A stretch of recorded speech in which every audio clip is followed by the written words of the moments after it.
All right, good afternoon, everyone. This is the March 24th meeting of the SCTCA Citizens Advisory Committee. And we will begin with introductions, and we'll start right here. Hi, Jake McKenzie, representing the Sonoma County Transportation and Land Use Committee. This is my last meeting representing that group. Dave Alden from Petaluma will take over in my stead. So I guess it's suitable that nobody's here anyway. What the hell? Rick? I'm Rick Lutman. I am an appointee of the League of Women Voters of Sonoma County. Mark Hale, Building Industry Association. Stephanie Elliott, District 5. Tom Banning, District 3. Kathleen Cortez, Sonoma County Area Agency on Aging. Jerry Glazer with the North Bay Electric Auto Association. And let's see, I guess we'll go through the spectators here briefly as well. Just want to yell out so the mics can hear. We'll start with Chris Barney. Rob Sprinkle, City Santa Rosa. Peter Parada, City Santa Rosa. Brenton Hare, SCTCA. Alicia Arnold, City of Santa Rosa. Lisa Welsh, City of Santa Rosa. Marina Wilson, City of Santa Rosa. Adam Garcia, SCTCA. David Roberta, SCTCA. Shauna Gauze, SCTCA. Dana Spread, SCTCA. Seth Fritz, SCTCA. I'm a student from the Santa Rosa Junior College at SRJC. Okay. All right, and online, I see we have Margot Ocañas, SCTCA. Right, you can't read. Yeah. Greg Marskell from City of Santa Rosa, and then our internal computers here. All right, so going to item number 2, we will go to, well, first off, since we don't have a quorum, we do need to agree to continue as a committee of the whole. Does anyone have any objections to that? I don't need to do a vote for that, Drew, do I? Because it's not a quorum. Thank you very much. Continue to meet to discuss informational items. Should a committee member object, then we would have to close the meeting. Is the alternative, so. No objection. Okay, in that case, we will continue. This meeting is being recorded, right? It certainly is. It certainly is. We'll proceed to item number 2, which is public comment on items not on the regular agenda, but that do pertain to the subject matter at hand. Any public comment in the room? Gil, do you want to come up and speak in the mic here?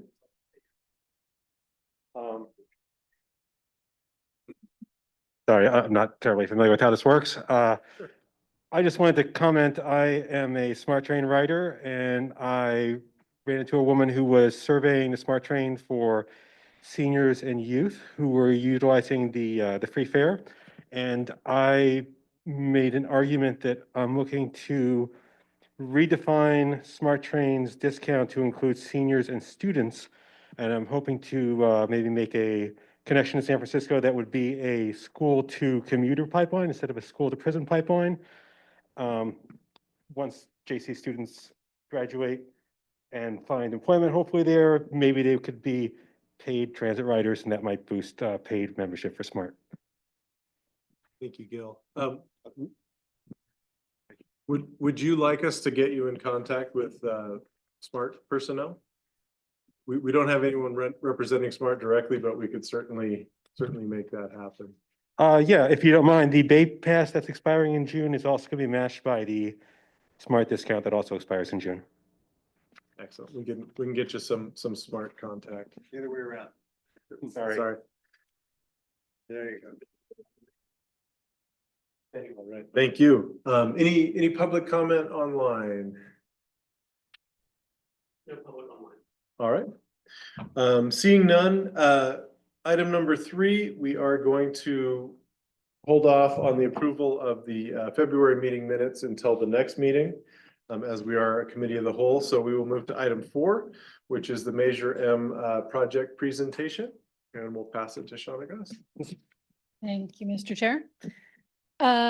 I'm here to introduce to you the staff, the plentiful staff, which is fabulous. We love having these sorts of resources available to us to talk about the Measure M projects for the city of Santa Rosa. So with that, I will pass it over to whoever. Okay, great.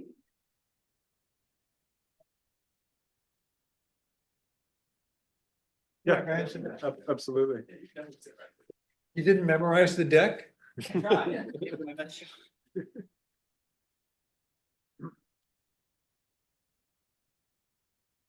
Okay, so my name is Peter Parada. I am the project manager for the Fulton Road widening project. So that's what we're going to start off with. Is that mic on? I believe so. There we go. It's very proximity sensitive. So these are the 3 projects that we're going to go over: Fulton Road, Santa Rosa Creek Trail, and then Santa Rosa Avenue bike lanes. So the one I'm covering is the Fulton Road Improvement Phase 1. So as you can see on the left there, this project covers Fulton Road from Guerneville to Piner Road.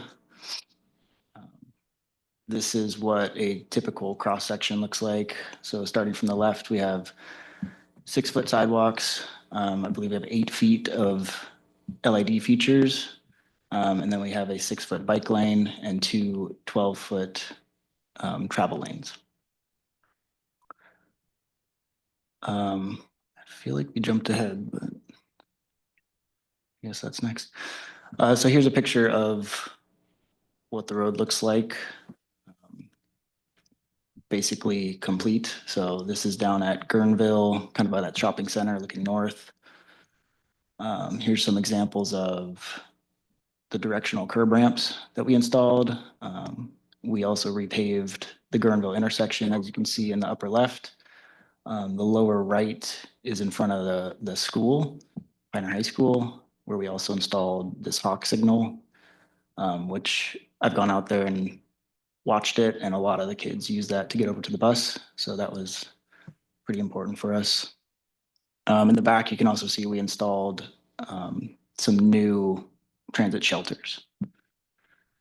This is at Quail Hollow, just another intersection and curb ramp. We use yellow because it's in a school zone.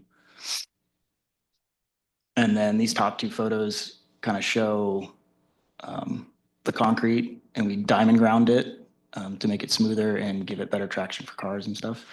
And then in the bottom, you can see a good example of one of the shelters that we installed. So here's the funding portion.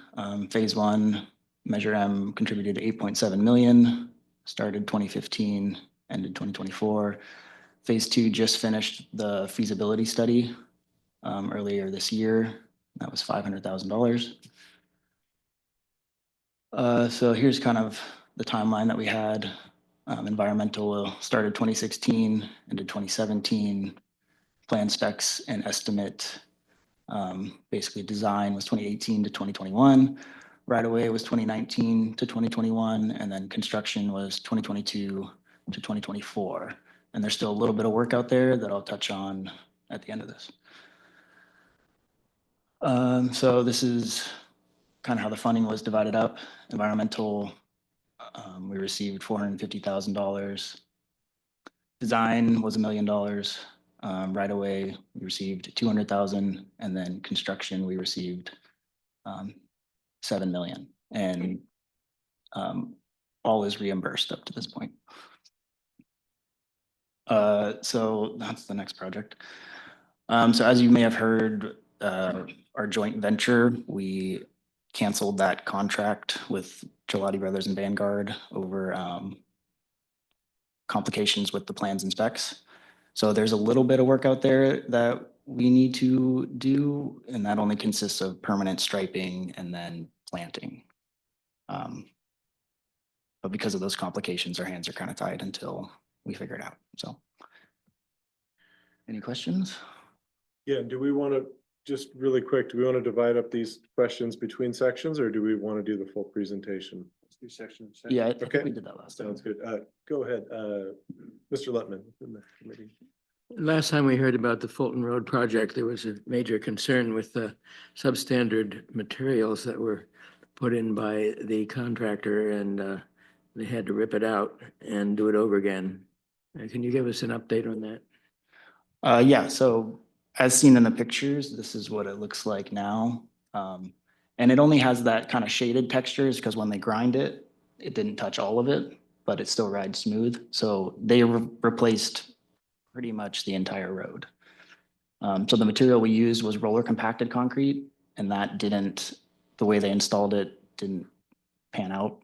It just didn't go in right. And so we had them remove that and use just regular PCC concrete, which they were very capable of doing. So. Okay, thank you. Yeah. Any other questions? Go ahead. Could we go back to the cross section? Yeah.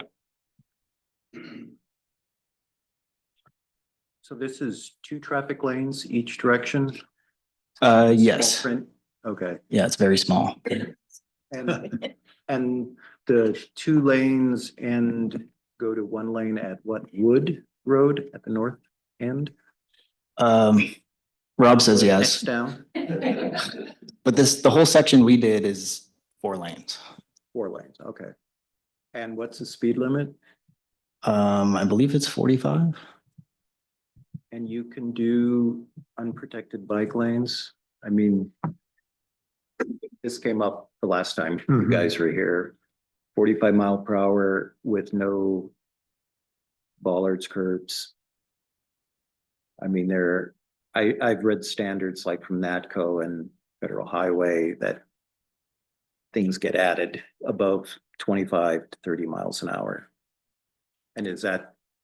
Yeah, we are. For Rob. Yeah, we are updating our ATP, our active transportation plan, to also address some of the differences. When this project first went through environmental, though, it was back in 2015, I think was when it started. Those weren't part of the concepts at that point, because these projects take so long to go through the process. This is what was constructed. This is what was approved in the environmental. This is what was in the plans. So Via the upcoming ATP, do you see going back and adding that, or do you have space? So what we're looking at our ATP is actually putting a separated class 1, I believe, along the side. Okay. That would be fabulous. Okay, thank you. Jerry? 2 questions. One is on the shelters.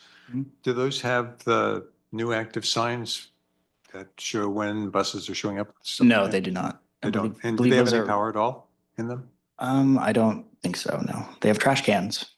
I think they have solar lights for at night. Okay, that's it. And it's the same question I had when you presented last time on this. In the future, are we able to find sources for low carbon concrete that we can use for our projects that's useful for roadway? Yeah, this was low carbon concrete. Okay. Where do we get it from? Canyon Rock, I believe. Yeah. Stephanie, go ahead. I don't remember what they were called, but it was in front of the school where you have like the crosswalk thing for the kids. The Hawk. I'm curious, I know like one of these just got put in Sebastopol and it's like not used efficiently yet. I'm wondering like, are there programs out there to try and help drivers and pedestrians learn how to like use these new interchanges in a good way? Or does this one just seem like it's great because it's in front of the school? I will say some people do seem confused on how it works. There is a sign up there. You can barely see it, but when you're there, you can see it. It explains what the flashing means. I know there's one in Sebastopol too, but people still, especially because you're like stuck in these patterns where you used to stop at a crosswalk and whenever you get really. Yeah, and we do have online, we have an actual written out, this is how you, as a pedestrian, this is how you use it. And as a vehicle driver, this is how you use the different devices. The Hawk is, it's laid out for the Hawk as well. And I do see we have a public comment. We may, if it's okay with the group, we'll apply it to the item directly. Gil, did you want to add something? Yeah, I just want to tag on the last comment. As a junior college, we have these flash lights, they're really hard to understand. Sometimes people go fast, sometimes people go slow. Basically, at the JC area, I would like to see speed bumps. But failing that, I'm a big fan of things that have letters that say like, don't walk or go. Excellent. Any other comments, or should we move to the next section here? All right, we'll proceed. Great, thanks. Oh, I apologize. We do have one online. Looks like we'll do that briefly. Go ahead, Jan. Hi, yes, I just wanted to ask for people with disabilities who use wheelchairs. Could you explain how it works for them, please? And thank you for all the wonderful work that you guys are doing. It's really beautiful. Thank you. So for accessibility, it should just work like a normal crosswalk. They just go up and you just push the button and then you wait for your turn to cross the street. So it's essentially just a regular crosswalk, but it gives more time for drivers to see, to slow down, and it has bigger lights. It's just more present for drivers to see. Oh, that's great. Thank you. Yeah. All right, excellent. And let's you guys ready to move to the next project? And so, Alicia.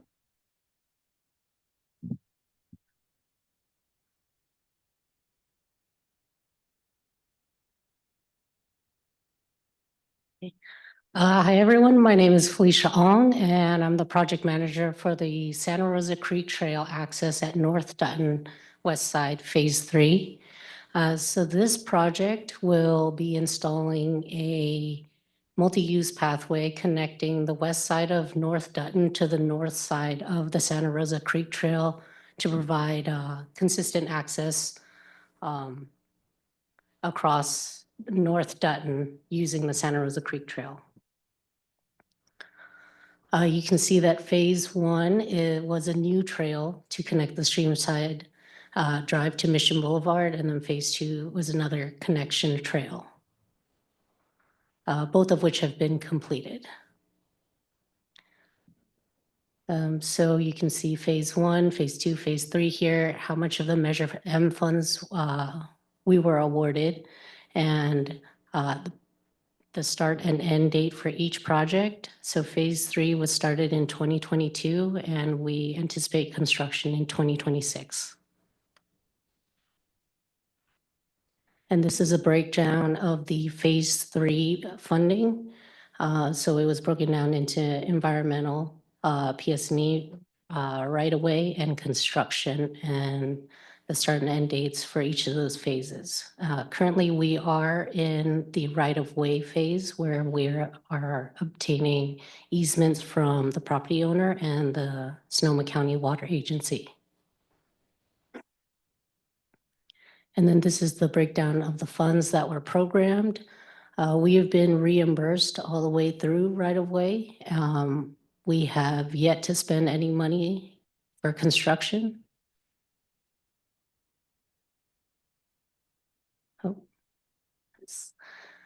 So we do anticipate right-of-way to be completed sometime this year, and with the restrictions of our mitigation and monitoring report, we cannot do construction past October. So depending on when right-of-way is completed, we may start this year or next year. And that's it. Any questions from the committee?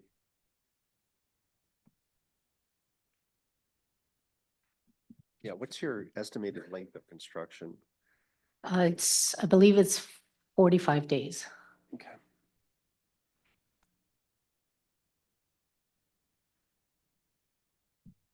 Seeing no other comments or online, or I'm sorry, Rick, go ahead.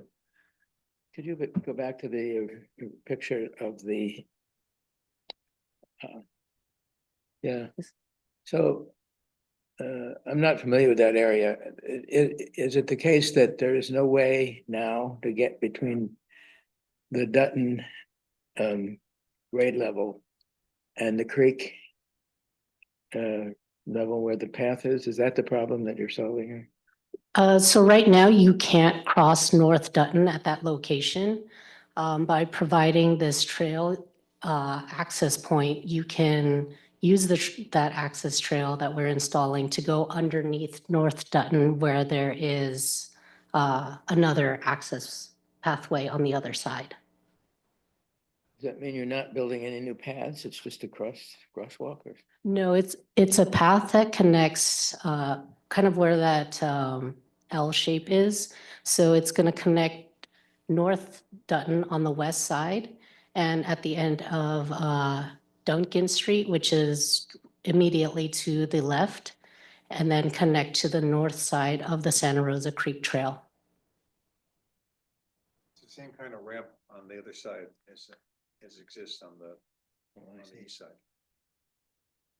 Oh, that's the problem. I say people can't get it's hard to get across Dutton to use the ramp that's there now. Correct. I see. Okay, thank you. Any other comments from the committee? And then we'll go to public comment. Oh. Can you go to the microphone so everybody else? Yeah, just so we can record it. Okay, sorry, this is a little bit off topic, and thanks for hearing me. Do you have any connection to the Jennings overpass project? No, I'm not a part of that. All right, any other comments online? All right, we can continue to the next project. Thank you.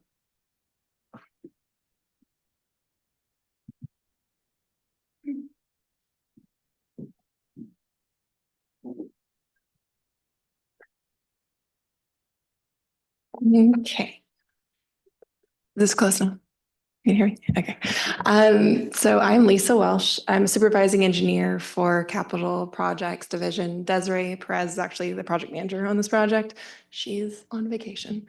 So there's a joy here though, because I started this project. I got promoted to see it into construction. So it's kind of fun being here. But this is so Santa Rosa Avenue bike lanes. It was a beautification project as well with center medians, but it's from Sonoma Avenue all the way down to Highway 12. Like I said, we put in new medians, we put in some bulb outs and some put pedestrian paths that are now all the way across, and there's now full accessibility on that path. And then there's also some new protected median crossings and some new crossings that come in. Okay, and the project has completed. We finished it. So this is a before and after shot.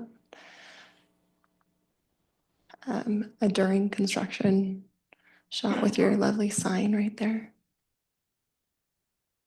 It was a lot to get in that median island, but we're excited that utilities all worked out there. Okay, and this is the one on the top left is before we did the slurry. So you can see that the road after all that work was definitely showing the signs of construction, but we were able to finalize it with a final slurry and it looks really nice now.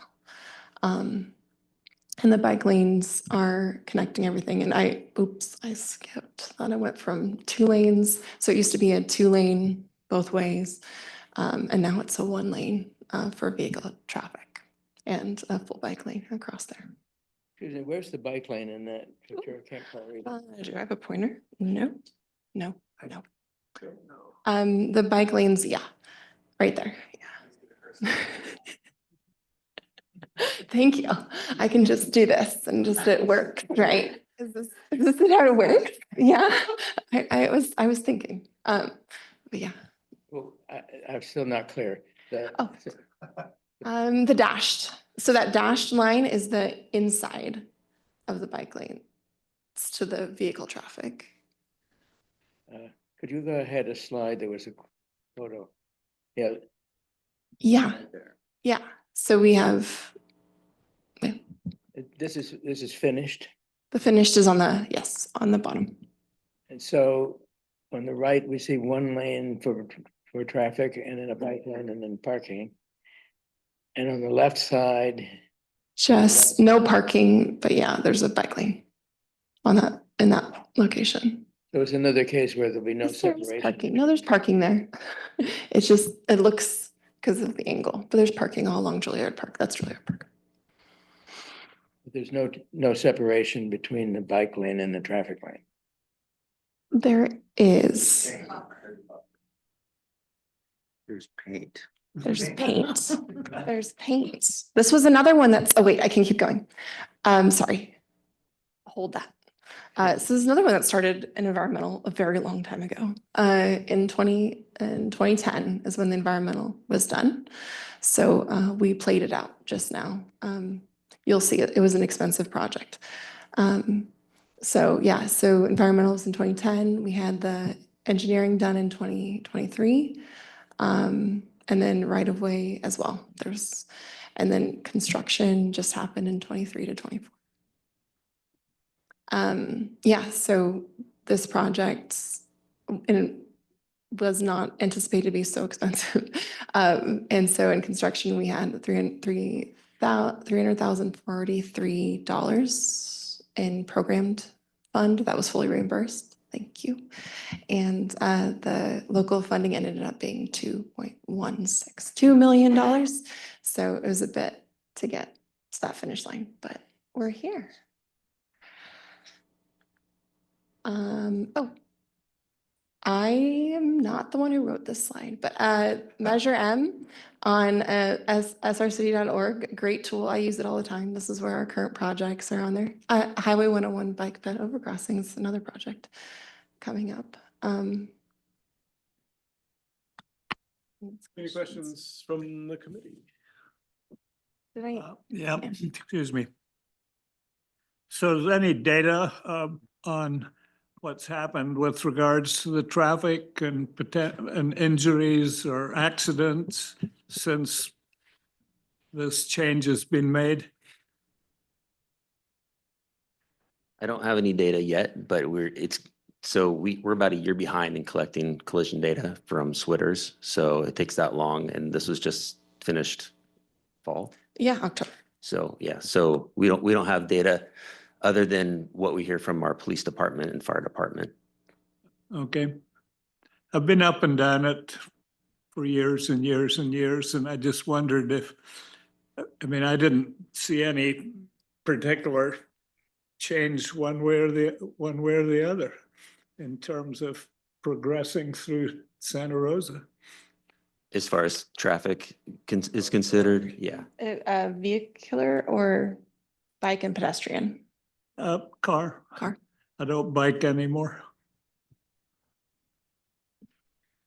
Stephanie? I'm kind of new to all this, but I am curious that when a project does take so long to be put into action, and then by the time it does, it's kind of outdated in a way, like how does that work? That's how sometimes it works. So As a biker, and especially with kids that bike, like when you have a driving lane and then a bike lane and then a parking lane, it's like one of the worst combinations. So, right. So we did make some changes in the last kind of minute to put in the buffers as part of the bike lanes. But as far as, doing parking protected or anything, that wasn't part of the original plans. So Yeah. that wasn't. It's a big part if there's people then trying to get in or opening doors. There's all kinds of things that people have to be really aware of them when they're on a bike or when they're driving. So. Right. We're learning as we go too. Go ahead, Tom. Well, to follow on the northbound side, you could swap the bike lane for the parking. Or would there are too many bump outs for that? That would not. There are the bulb outs, yeah. There's bulb outs, It'd make yes. it difficult. Okay. So you have to weigh And or your pedestrians and your cyclists and yeah. so in the past, the fire department was part of this controversy on doing this. And what do they they want a lane of certain width. And maybe with the bike lane there, they have a little extra width, is that? They would like a little more space than they have out there. The medians cause them some issues because if people don't get over far enough, they're stuck between the median and someone not getting over far enough. So they would actually like a little bit more space than's provided. And you don't have any speed data, you know, with all the center construction? I and the get speed bump data. outs? Yeah, the speed is slowed down out there. Yes, the speed has. Okay. We collision data we don't have. But speed data looks what you wanted to see. We have seen, yes, we have seen it slow. Just an aside, if you were to if you had a buffered bike lane with just a space, and now you wanted to add some protection, I see in other jurisdictions out of the county, they do staked in concrete or even rubberized curbs. Are those expensive? The concrete the delineators are less, but when you have The plastic. yeah, when you have parking, you can't use those because then you're basically blocking everything off. I understand that, but I mean, in general, going forward, if you wanted to convert a buffered area where parking wasn't an issue, you could put those in. Yes. At some reasonable cost. Yes, and we're going to be doing that. We're coming up with a couple other projects this summer for slurring, and we will be installing bollards with those. Okay. Go ahead, Jerry. Yeah, I liked your question about, putting the parking and protecting the bicycles with the parking. And I've heard the objection from bicyclists because the way we design our roads, they have the greatest slope by the curb in order to get the water off. And so that's hard to ride on the bikes. I always wonder why we don't design our roads entirely differently. Because I know in New York City, I've seen it in Europe as well, they do put the bike lanes in, especially in Amsterdam, inside of any parking that's sitting out there. But it is an entirely different design. And I had somebody once, an agency, come and say, well, wait a second. If you put the bikes there, when a passenger gets out and the door opens, the bike's going to run into the door. But every car has a driver. Not every car has a passenger. So I didn't understand that argument. But yeah, it's something I'd love to see us explore doing someplace to see if it starts, because I don't bike either, because I don't want to be next to the cars. So only Eris who likes to do that. I have seen that around in the States somewhere, even locally. I can't think of it right now, but there are some places that have done that. New York City has. Yeah, but even like in California, I've seen it. Cause I've biked that before, yeah, where the parking and then the bike lane. So it's like, All right, so I'm picking up a little bit late. I apologize, everybody. You thought it was next Monday? Yeah, I know. Go ahead. Sorry. Just out of curiosity, is there some sort of a traffic threshold that you guys are looking at when you're going to a road diet situation? Yes. Because going back to the creek access trail, Dutton's got some severe pinch points from a bicycle standpoint. And is that a candidate? Dutton is a candidate, yes. From West Third to College, we were planning to road diet, but then leaving the intersections open more for the capacity at the intersections. Okay.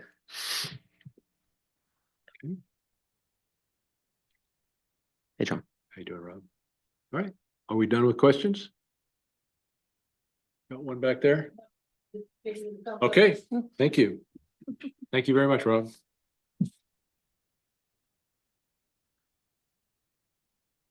All right, we're on to 4B. Measure M and Go Sonoma financials.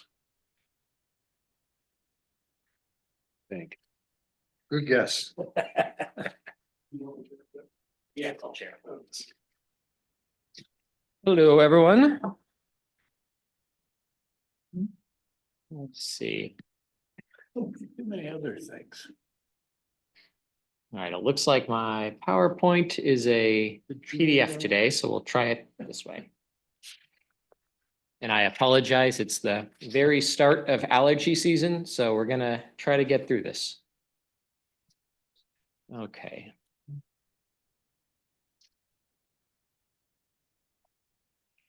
All right, am I up there? Okay. All right, looks good. So, hello, and this is the Measure M and Go Sonoma financials presentation for the month of February 2025. All right, and so the usual four documents are provided along with this PowerPoint. And those include the Measure M and the Go Sonoma balance sheets, as well as cash flow reports for both programs. The Measure M cash flow reports do the current year as well as the entire program to date. But the Go Sonoma cash flow reports are only provided for the current year since it has only been around for 1 year. All right, revenues in February were $3,438,493. And the year-to-date revenues are $17,705,721. And the expenses were $953,453. And total year-to-date expenses are $15,578,006. And Measure M is sitting on a cash balance of $78,747,000. All right, so the revenues were primarily sales and use taxes, as usual, and those were from the month of December, $3,317,194. And we also received $121,298 in federal pass-through, and those were reimbursements for the Safe Routes to School program. This is the slide that shows the comparison of sales taxes compared to the prior year. So those 3.3 million that we received are down 2.86% from what we received in February of 2024, when we received just over 3.4 million. Our year-to-date earned and our year-to-date received are a little closer. The year-to-date earned, which are the funds that are actually applicable to this year, are $16,114,300. That's down 1.38% from last year. And so far this year received is $21,665,156, and that's down 1.85%. All right, and for the expenses, the primary expense in February was contributions to other governments, and these were primarily payments to Caltrans for programs, $810,941. I'm sorry, projects. There was also $99,152 in consultant services and $37,096 in staff time. All right, and now we're moving on to Go Sonoma. As usual, and as we'll see for the next couple of months, no revenues yet for Go Sonoma. Our year-to-date revenues are $14,583, which are just the interest on the money that they have sitting in their cash balance as a result of the loan from Measure M. And the expenses were $385,713, and year-to-date expenses are now $534,249. And Go Sonoma is sitting on a cash balance of $1,260,333, which again is the money from the loan from Measure M. The expenses were primarily contributions to other governments, $351,233. There is also $29,525 in staff time and $4,953 in consultant services. And that is the end of the financial presentation, unless there's any questions. I've got one. Yeah. What do you charge for, what does Measure M charge for interest on that loan to? I believe that the loan rate was determined when the loan was made, and it's close to what the money comes from or earns in the treasury. I don't have the exact number right now. Yeah. Very good. Yeah, Jerry, and then Rick. Yeah, a few questions, and some on the general presentation and others just educational things. We're down 2%, but we had inflation last year of probably about 2.5%. So we're really down about 5%, basically, on collections. I mean, I don't want to say specifically that it's 5%, but yes, we're down in actual dollars and real dollars. Okay.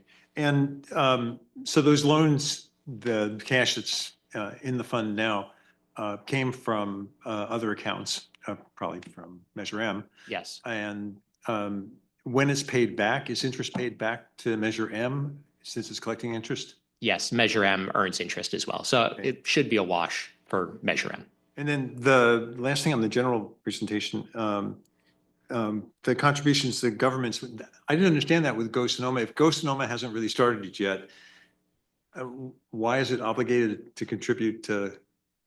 The reason the loan was made to Go Sonoma was so that they can start funding their projects that they've reached out toward. Okay. And so that loan was made so they can start making these payments. Okay. Yeah. And then just on the general, on the balance sheet, I was looking at the balance sheet on Measure M, and there's it's at the very beginning portion of it, advances to other funds. I actually had to look up what's a debit, what's a credit, and I have to keep doing that to remind myself which one is in, which one is out. This is advances to other funds. I'm sorry, which document are you in? This is way at the beginning on the balance sheet for Go Sonoma. Okay, just one second. And it's just explain what 27-150 account does and how that works. That is recording the loan that was made. Okay, it's recording the loan in Spain. Okay, so the credit is money that has gone out into them, that. into Go Sonoma in this case. But it shows as a negative. Because they owe the money back to Measure M. You guys ever figure out how to do this?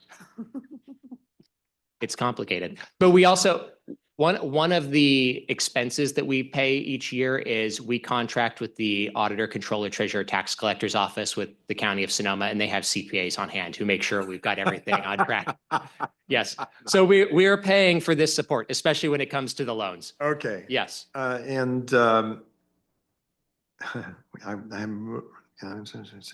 I got that one. Okay, fine. That's explaining part of it, but yeah. Rick, thank you. Yeah, Brenton, back at the beginning, you said something about a cash balance of $79 million or so. Yes. What's going to happen to that at the end of this month when Measure M expires? David might be able to weigh in more if necessary, but the Measure M is not going away. It will retain that money and it will slowly spend it down over time. So Measure M won't be collecting any more dollars, but it will still be a program that is spending those monies until they're gone. And this loan from Go Sonoma, how much is that? And when that's paid back, the Measure M will have even more money, right? 3 million. Yeah, it's a very small amount. 1.78 million, I believe, was the total loan for the year. I see. So you've got projects that Measure M will be spending money on even after the end of this month. But they won't collect anymore. So they've got that funding and they've got projects that they're going to spend it on. Yes, that's correct. David would know more about the spend down pipeline for Measure M than I would. Right, so the majority of the remaining funds in Measure M are going to be in the local streets projects program and the 101 programs. The 101 program, we committed $9 million in funds that would have been used for landscaping projects. Instead, we got state funds to do that landscaping work, and those funds can be used for local projects over the next few years. We also have the local streets projects funds, and those are restricted to specific projects, and we'll be taking the action over the next couple of years to hopefully commit those projects funding for a remaining amount. And as Brenton mentioned, there's remaining projects also in the bike and pedestrian program, and also remaining funds for the extension of SMART to Healdsburg. So we'll be drawing those funds down over the next few years. Heron Avenue as well. Hearn Avenue, yes, we're actively spending those dollars right now and actually start pouring the bridge deck for that new overcrossing today. So those are getting spent every month now. And when do you think Measure M will actually be finished then? So we have ongoing commitments related to the mitigation of the Marin Sonoma Narrows projects that require ongoing mitigation monitoring and reporting over the next remaining 9 years out of the 10-year mitigation requirements. And so probably another 10 years to close Measure M completely out. Wow. Okay. Okay. Yes. So can projects draw money from both M and Go Sonoma? Correct. That's allowed. Yes, we have some projects specifically on Mirabel Road in the county that are receiving both Measure M and Go Sonoma What's funds. that project? Mirabel Road in Forestville. Okay, thank you. All right, thank you all. If there's no more questions.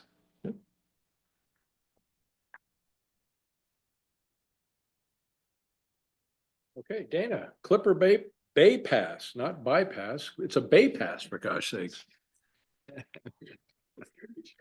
I know.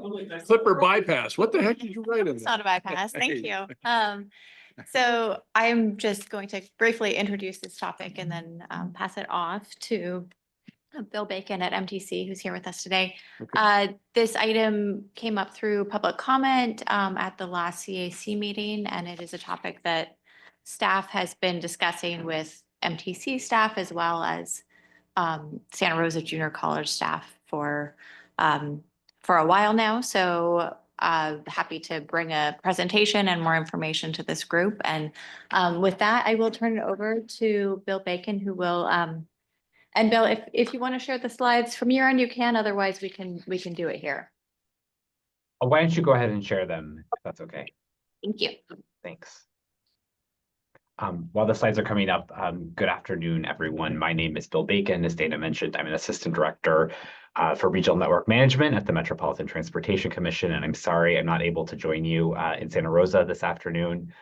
We have a few quick slides that we wanted to go through to just provide the CAC with an overview of what the Clipper BayPass program is and to provide a bit of background on the work that we've been doing at Santa Rosa Junior College in partnership with the college since the summer of 2022. We can go ahead to the next slide. So Clipper BayPass is the Bay Area's first unlimited use transit pass that covers rides on all of our systems that accept the Clipper card. So it's essentially, if you have a Clipper BayPass, you can ride SMART, Golden Gate, the ferry, the bus, BART, Muni, wherever you are in the Bay Area, and never have to worry about paying essentially cash value for any trip you take. Gives you unlimited travel. We launched our program initially as a pilot at 4 educational institutions, including Santa Rosa Junior College in the summer of 2022, along with a number of affordable housing communities around the Bay Area.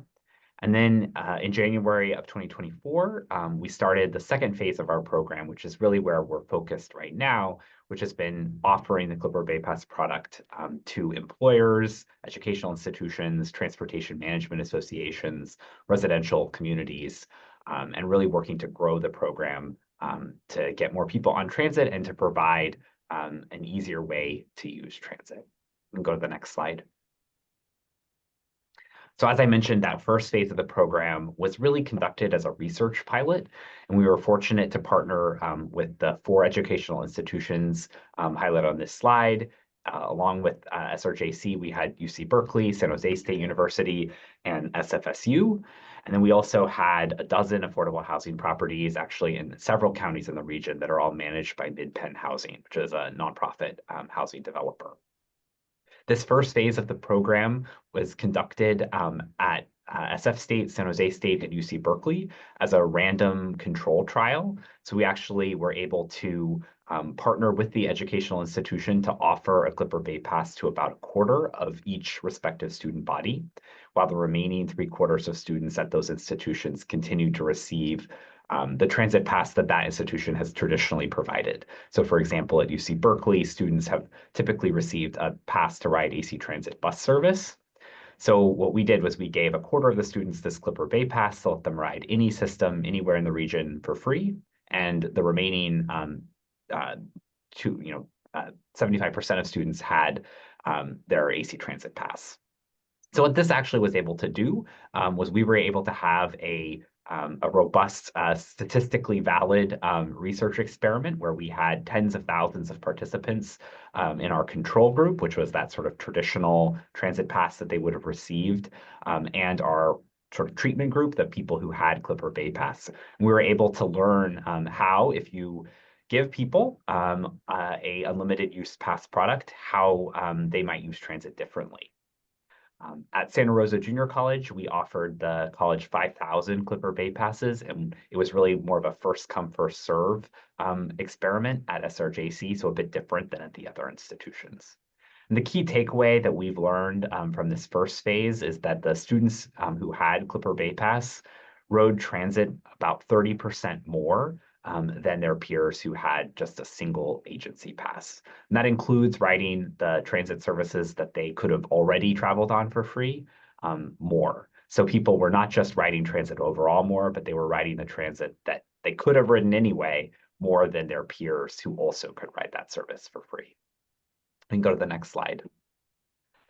So as I mentioned, we sort of transitioned into a second phase of the program, and this slide is actually already out of date a little bit, but we have been working to expand the program by partnering with employers and other organizations around the region. And this program is, I should have clarified, our phase 1 program was fully funded by MTC, so there was no cost to any of our partner institutions to be a part of the program.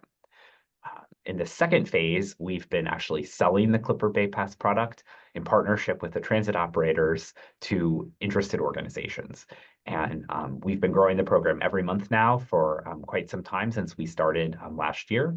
And you can see here a selection of some of the organizations that are a part of the program right now.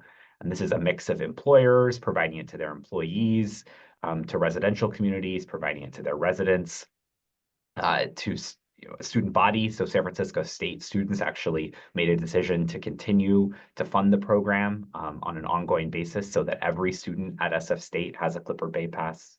And organizations like UCSF, where there's a mix of different kinds of people who have it. So both employees and students at UCSF. We can go on to the next slide. So just focusing a little bit more on SRJC. SRJC has roughly 25,000 students. That's not an exact number, but the college has roughly 25,000 students. And as I mentioned, we offered 5,000 Bay Passes to the students, and that was offered to students in the 2022-2023 academic year. So students who were enrolled in the college at that time had a Bay Pass made available to them. And since then, they've been able to keep their Bay Pass, but we haven't been enrolling new students in the Bay Pass program at SRJC since then. So since really the beginning in 2022, we've been really fortunate to work with a fantastic team of staff from SRJC at various different levels in the administration and different parts of the administration at both the Petaluma and main campus in Santa Rosa on trying to develop a path forward to continue the Bay Pass program on campus and ideally to expand it to all of those 25,000 students who are enrolled. Some of you may be aware that SRJC currently has agreements with Santa Rosa City Bus and Sonoma County Transit to provide a bus pass for students. They've also historically had an agreement with Petaluma Transit, but Petaluma Transit is now fare free. And SRJC is also subsidizes the cost of a smart pass for students as well. So there are a number of existing initiatives that SRJC has undertaken in partnership with its student body to provide transportation access. But really, you'll notice a couple of things that are missing there. So Golden Gate Transit is not included. And the smart pass that SRJC helps support is only subsidizing a portion of that cost. So there are still barriers in terms of students being able to access the entire transit system just within Sonoma County, not to mention the wider Bay Area where there are opportunities for further educational enrichment or access to internships or job opportunities at a broader scale. So what's noted on this slide is that there remains an opportunity for SRJC to enter into a contract with the Clipper Bay Pass program and MTC to expand the Clipper Bay Pass to provide it for the entire student body. The current program is sunsetting on June 30th of this year, so in just a few months. And unless there is a clearer path forward, the Bay Pass will end at SRJC for the time being, at least on June 30th. We can go forward to the next slide. So just wanted to highlight here the potential pricing for what SRJC and MTC have been in discussions with for a number of months, which would focus on an annual cost per student of about $26 a year. And at that price, every student at SRJC could be provided with a Clipper BayPass that would provide, again, unlimited travel on any transit system around the Bay Area. A couple of things that I'm probably not the best person to get into the details, but I can speak a little bit about is that SRJC does have a transportation fee that is assessed at $1 per unit. There are a lot of limitations in state law about how SRJC can assess a transportation fee on its students and how the students can actually even vote to approve one. So there are restrictions on that, which constrains the ability of that to be any part of a funding plan to make a program like this work.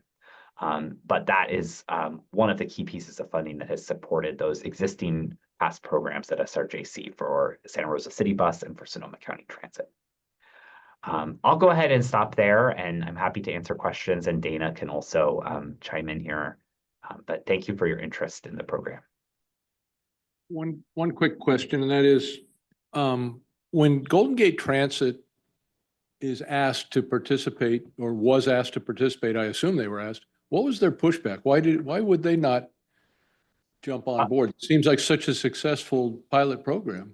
Well, I thank you for the question. I'd like to be clear that Clipper BayPass is accepted by Golden Gate Transit. So every operator in the Bay Area okay, I misheard you. Accepts the Clipper card, accepts the Clipper BayPass.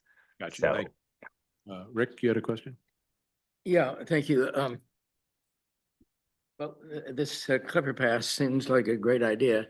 The question I have is, what can we do about it? What steps could we take to further the movement to get this permanent? Well, I mean, not just this committee, but also the SCTCA, which we advise. I'm going to defer to Dana in terms of responding to this question about Sonoma County in particular. Yeah, so I'll give just a brief summary of the discussions we've had with MTC and the transit operators and the Santa Rosa Junior College, and then if David wants to jump in and correct me or add to anything, feel free to do that. So we've essentially identified that there's a funding gap between what the junior college has available through their student fee and the cost of the program. We assume that the existing contracts with the SRJC has with Santa Rosa City Bus and Sonoma County Transit wouldn't be needed anymore should Clipper BayPass be adopted for all students. But there is still around a $400,000 annual gap in funding there. And it sounds like there's not any opportunity to raise student fees to cover that. And so we explored a number of different questions, trying to figure out if there's a way we could make this work. I think with the price structure of Clipper BayPass, there's not really a way to reduce the costs for the junior college. And, we talked with MTC about what if we had something that was just North Bay transit operators and the cost, wouldn't go down substantially enough to make it fundable. So, we definitely would like to see this happen, but it seems like with the current, the price structure in this phase 2 of the Clipper BayPass program, it doesn't seem feasible. I didn't hear a clear answer to that. What can we do about it? That was the question. So not to pin you down a little bit, but is there something that we can do either as citizens or as part of this committee? Can we write a letter to somebody? Can we have a motion and advise the council? All good ideas. What do you think, Dana? I think that probably at this point, it seems like keeping with the local transit agreements until we can either find funding for this or maybe a product that is less costly. But in talking with the junior college, it seems like they don't have other pots of funding to contribute toward this, and it is a pretty large gap in funding. Yeah, 400,000 is nothing to sneeze at. Did you have a follow-up before we go to Jerry? Okay, Rick? So I'm not quite clear about this. Are other transit agencies such as Muni and BART and so on contributing anything to this program? No, No. it's paid. So in the second phase, it's paid for by the institution that is offering the passes. Well, would they have any incentive to contribute something to this program just in order to get their ridership up? I mean, it seems like that might be something they'd be willing to pay for. You fill up the buses and you fill up the trains and maybe some of the people are riding for free, but it certainly looks better. Right. All right, Jerry? Oh, did you have an answer to his? No. Okay, Jerry first and then you. So first, Bill, thanks for responding to my queries on Jerry Glazer. And you're presenting again tomorrow afternoon at the MTC at the Regional Network Management, aren't you? We're not presenting about Clipper BayPass tomorrow, no. I thought that's what was on there. So one question I had was, first of all, it floored me when I saw the 25,000 students at Santa Rosa Junior College. I had no idea. If the program, is there a threshold in the program where an institution signs up that they have to buy X number, or they have to buy for all the students, or can they can they fund 10% or 20% of the students? Because a lot of the students are not going to necessarily be traveling on transit, either to be walking or they insist on driving or whatever else. That was one question. And $26 as an individual doesn't sound like a lot. When you multiply it times 25,000, it looks like a lot of dollars. Is there something that says the institution cannot assess or offer the pass to the student and the student pays $26? I'll get your first question there, Jerry. So we definitely don't require that the product be purchased for the entire student body. It just has to be purchased for a non-selecting group of people. So you could say, I want to enroll in the program all the students who receive financial aid, or I want to enroll all the students who commute to campus or something like that, who don't live in any SRJC provided housing, or vice versa. But they can't do something like, oh, we want to buy 2,000 passes. That's correct. Yeah. So part of the pricing to make the program work is that we understand some people will use it more and some people will use it less. And we're trying to sort of balance it out. And, this program is really an effort in sort of building political consensus across the Bay Area's 24+ transit agencies who have historically not been interested in offering sort of a common pass product. And so this is really the first effort. It's taken a long time, but in 2022, we got to a place politically where there was enough support to do this.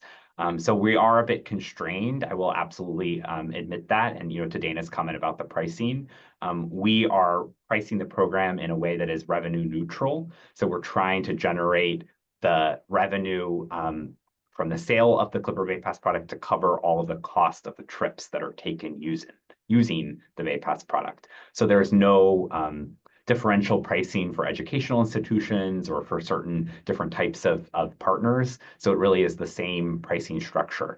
The pricing is based on the location of each of our potential organizations. So for example, if you were at the Market Street and the Embarcadero in downtown San Francisco, you're going to be paying a higher price than Santa Rosa Junior College because there's a lot more transit access there.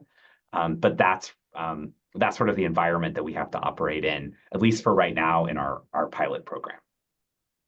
And to your second question, I'm not sure if it's appropriate to ask other attendees who might be better equipped to respond. I know there's someone from SRJC who's also participating on the Zoom, but my understanding of the restrictions are that student fees at SRJC and for community colleges more generally are assessed on sort of a per unit basis.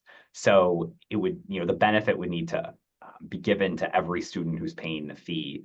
You couldn't transfer the revenue from from a student to give to someone else necessarily. And we've opened the program now to businesses as well.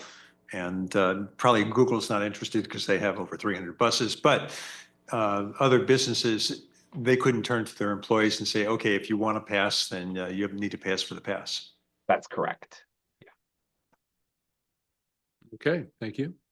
You had a question? I thought I heard you say that San Francisco State is gonna like get a pass for all of their students? So they already have. So starting in August of last year, San Francisco State sort of transitioned from that first phase where it was a research pilot and a quarter of their students had the Clipper BayPass product to they have decided to provide it to all of their students. So they are using student fee revenue to provide BayPass to the entire student body. And just for context too, in 2 weeks, UC Berkeley students are voting in a referendum on whether they want Clipper BayPass for their entire student body as well. So there's a lot of interest from educational institutions, and at least in those two, SF State and UC Berkeley, the students themselves have sort of stood up and say like, hey, we value this. We want to figure out a way to fund it.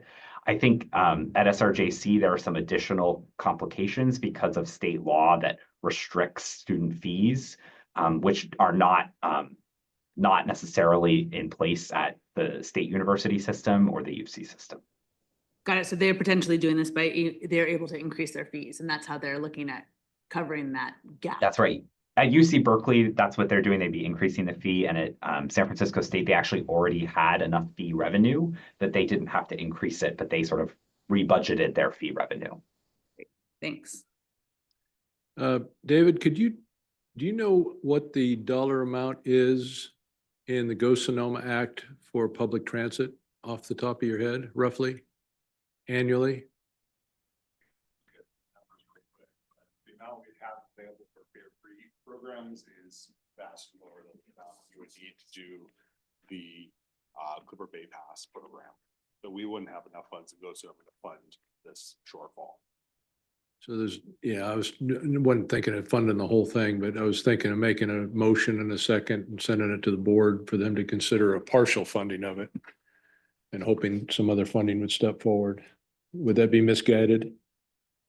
You don't have that action on your agenda for today. Staff can take that back and consider it. I would suggest that we're performing a transportation demand management plan right now that Dan's going to talk about in a little bit.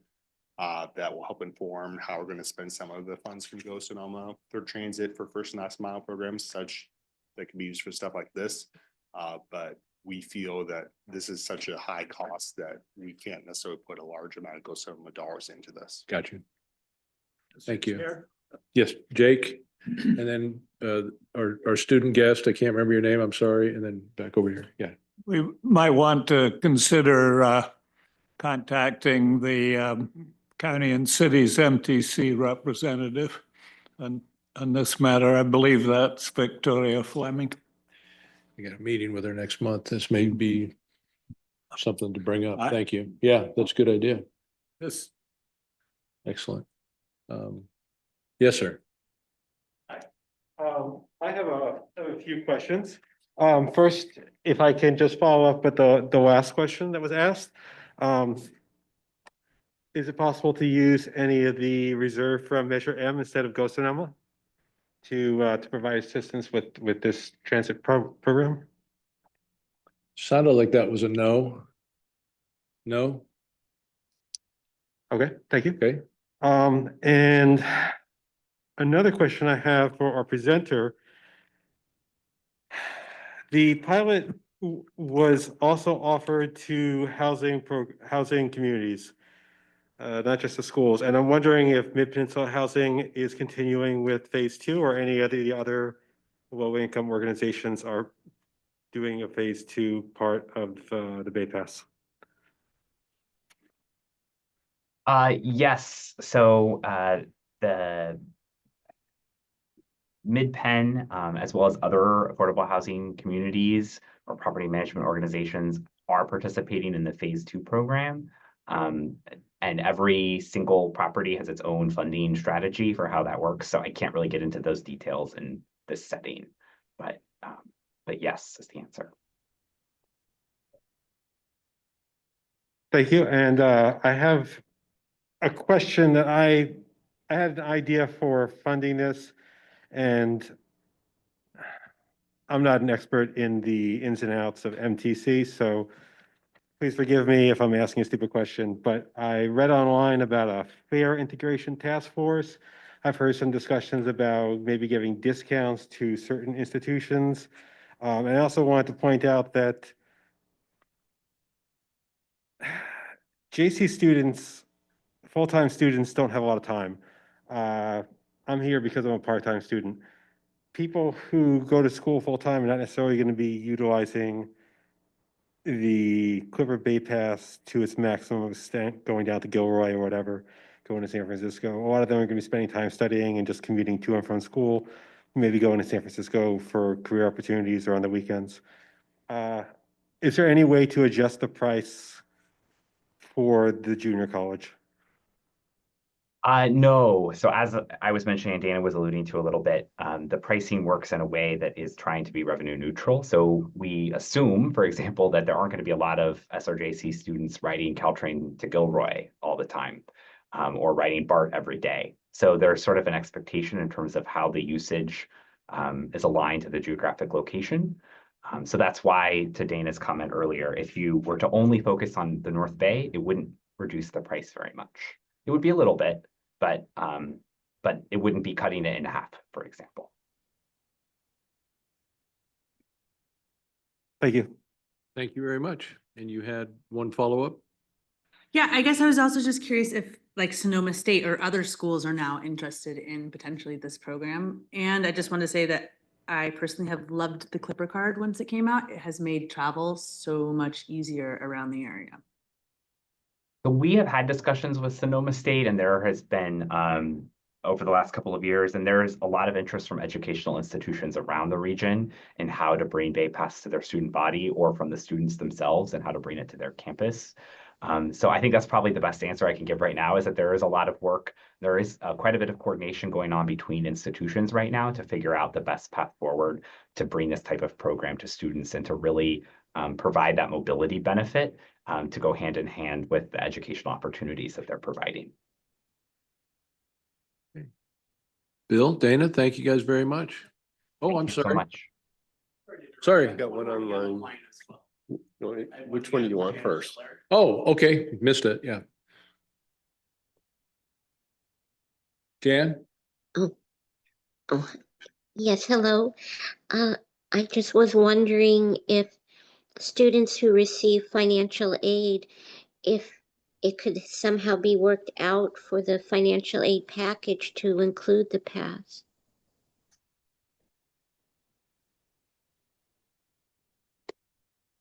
Might be out of our purvey to talk about what the JC can and can't do. Does anybody, do you know? David Whitman to comment on this. I had a brief exchange with him where he mentioned looking into basic needs as a way to fund in that direction. Hi, all. I could jump in on this. Hello, everyone. My name is David Lehman. I'm the Energy and Sustainability Manager at SRJC. I will just say, so unfortunately, we cannot tie it into financial aid because an issue with doing that is it can be considered an additional source of income and can actually make folks ineligible for financial aid. So there's an issue with doing that. Additionally, the funding for this particular program to get that kind of leverage of scale that Bill was mentioning was coming from the student transportation fee. And the student transportation fee has to support all students. It can't be, it has to provide all students the opportunity. It can't be self-selective into a group of students, unfortunately. Thank you. Mark? You had a question regarding MidPen as a number of projects scattered throughout the Bay Area. Are they paying for all of their projects or select projects? And are they looking to expand if they're just select projects? So Bill Bacon and MTC actually had a hard stop at 5:10, so sorry about that. Oh. And I don't have the answer to that. Okay. Thank you, Dana. Thank you, Bill, in your absence. David, for your input as well. Appreciate it. Thank you.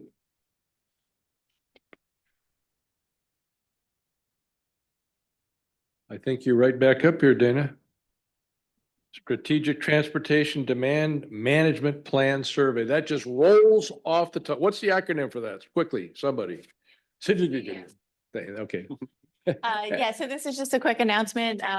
We are working on a strategic transportation demand management plan, which will be looking at various different programs and marketing for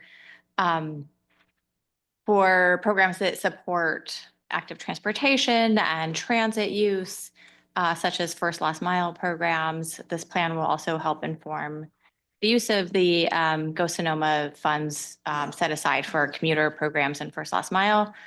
We have a survey out right now. It is a very short survey. So just looking for folks to take that survey. And if you have lists you have available to share it with, we encourage that as well. And the survey does close at the end of the month. Great. Thank you, Dana. And again, I missed Jake's announcement. We're through a regular agenda. We're going to miss him. And I know that you got to take a couple things off of the plate at some point in your extended life, but we're going to miss you and your input and your colorful stories. Well, I am a bit of a historical monument. And I do have a long memory. Yes, you do. I do, but it's been a pleasure serving with you as chair and with those of us who are around the table here. And I think you'll find Dave Alden to be a good member of this committee. I'm not totally divorced from this organization. I'm still serving on the Citizens Advisory Committee on RCPA. Okay. So Jake sent me a text message and said, you got to be careful who you sit next to. And so, Jerry, I'm just a word of warning right now. So, I mean, there's no separation here. Anyways, thank you. I apologize for getting my. By any chance at this point? Yes, quorum. One other announcement. Here we go. Not often you get to hear from me in this capacity, I know, right? I know. Well, following from Jake's announcement, I'd like to announce to the committee that I will be transitioning over to MTC in the next couple weeks. Oh, congratulations. So this is my last CAC meeting with you all. My first day with SCTA began on the CAC, and so it seems fitting. So Mr. Chair and CAC, it's been a complete pleasure serving you. And you're in good hands with Ross, so be nice. What role will you have at the MTC? Executive assistant To? the executive director. Nice. so you're Andy Premier's guy. I am. He's a good guy to work with. Yeah. That's what I've been hearing. And so I'm as sad as I am to leave my home of 8 years, right? I'm very excited to start this next chapter. And Are you going to have to move, physically relocate? Good. we'll see. I mean, Smart. yeah, we'll see how There the we go. commute, We got you know, ask me how the commute is, and then we'll see whether or not I'm I'll going to give you move. 6 different ways to do it. However, I do want y'all to know that I'll give you another 2 after that. absolutely. I do take the commuter buses and trains for fun on my days off. So Well, we're going to miss you. So just Thank you. Well done. Well served. Yeah, your professionalism is going to be greatly missed. Oh, wait a minute. No, it won't be. Not a bit. We got here, so we couldn't vote on the agenda. Do we have a quorum now? I don't think so. I don't think so. Looks a little lean. No, okay. No, nice try. Nice try. Almost. Adjourned.